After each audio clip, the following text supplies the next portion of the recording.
നമസ്കാരം. ഏലൂക്കര ഉപ്പത്തരം റോഡിലെ നിർമ്മാണം സുഗമമാക്കുന്നതിന് വാട്ടർ ടാങ്ക് റോഡ് നിർമ്മാണം അതിവേഗത്തിലാക്കണമെന്ന് ആക്ഷൻ കൗൺസിൽ നേതാക്കൾ ആവശ്യപ്പെട്ടു.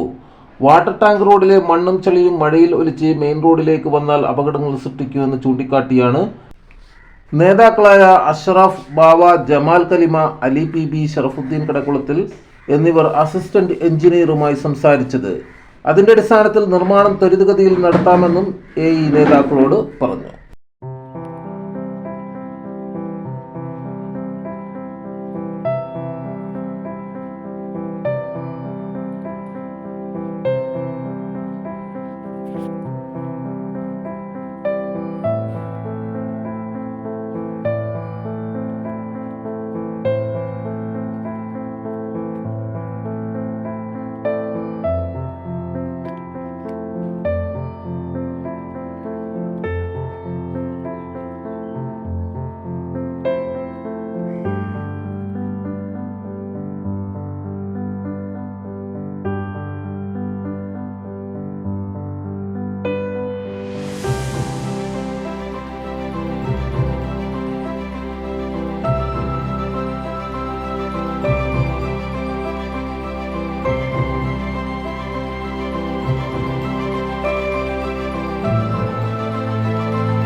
കൂടുതൽ ജനകീയ വാർത്തകളും വിശേഷങ്ങളുമായി വീണ്ടും കാണാം. നന്ദി, നമസ്കാരം. ജെ ടൈംസിനൊപ്പം ജലാൽ.